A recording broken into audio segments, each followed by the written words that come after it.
back. Linux companies are the toast of Wall Street as usage of the free operating software continues to skyrocket. Today, a software maker in Taiwan has announced a breakthrough which could help increase the software popularity in Asia even more. Our reporter Phyllis Fang has been following the story. Phyllis, what do you have for us? Well, the company that makes the software, the company's name is called XLinux, and they've come up with a software, a platform that supports 12 languages, and this is seen as a breakthrough because with a 12-language operating platform, it takes the time out of the translation, and analysts and techies tell me that this could be the next big Linux story. Linux, Linux, Linux. It's been the word on pretty much every programmer's lips in the U.S. and Europe lately, but a lack of local language versions has meant Asia's been slow to join in the conversation. Well, maybe not anymore. On Monday, a Taiwanese software company, XLinux, introduced its version of the program, which supports 12 languages. XLinux CEO Jason Lee gave CNBC Asia a sneak preview of the new software, which uses only 1 megabyte of memory and allows users to switch languages with a single keystroke. So at one time in one CD we have several versions. It's a different idea, so it will shake up the market.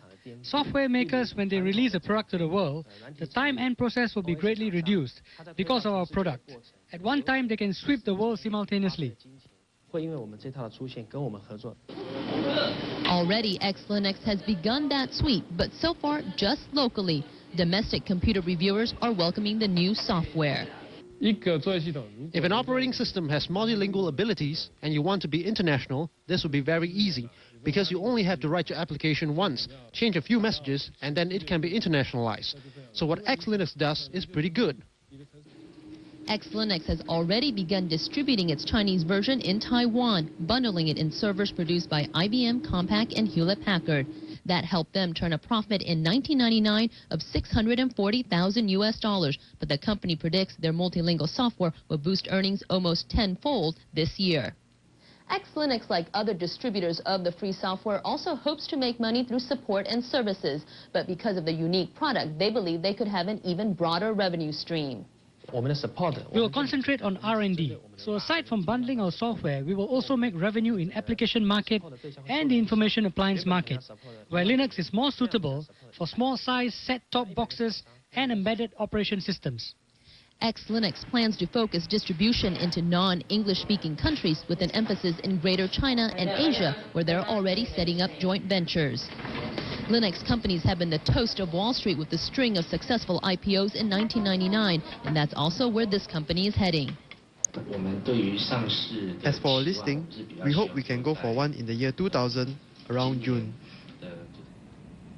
And even though Microsoft's NT Windows system still leads the market in the server industry, what drives investor excitement is Linux growth over the past year. In 1999, usage increased over 200%. And if XLinux can corner some of that market, they'll be in business no matter how you say it. What about the other competitors, Phyllis?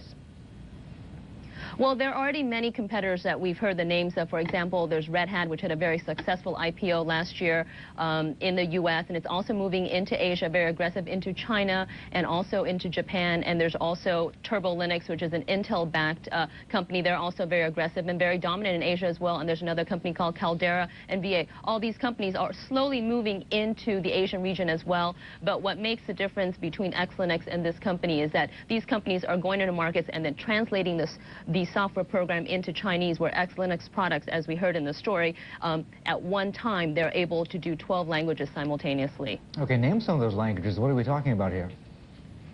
Well, the languages they have chosen, I mean, one thing to point out is that with this platform they can actually do any language they want within a 12-language operating software. But the ones they've chosen are, for example, Spanish, French, Turkish, Russian, English, Vietnamese, Japanese, Chinese, both simplified and traditional characters as well. Those are just some of the main languages. They believe with these languages, it'll cover 75% of the languages being used in the world currently. And the fact that they can do both Chinese, and they're already very strong in Taiwan where they're using the traditional Chinese, and of course they see their market here in Asia. They're also going to be very aggressive going into the Greater China market.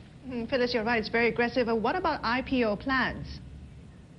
Well, that's another area where they're also being very, very aggressive. I know a lot of the investment banks are already trying to lure them into, going IPO. They have a timetable of maybe trying to go IPO in June. The company chairman did say that by June they hope to have expanded into 7 Asian countries, and their strategy is to go into each of these Asian countries, set up joint ventures with the current leading Linux companies in each country. And today they also announced that they're already going to set up their first joint venture in Korea, go into that market, and they're going to work with the leading Linux distributors in each of the Asian countries and share technology with them and then trying to market that way. So that is their strategy, and they hope by June they'll have that all in place so they can go to market.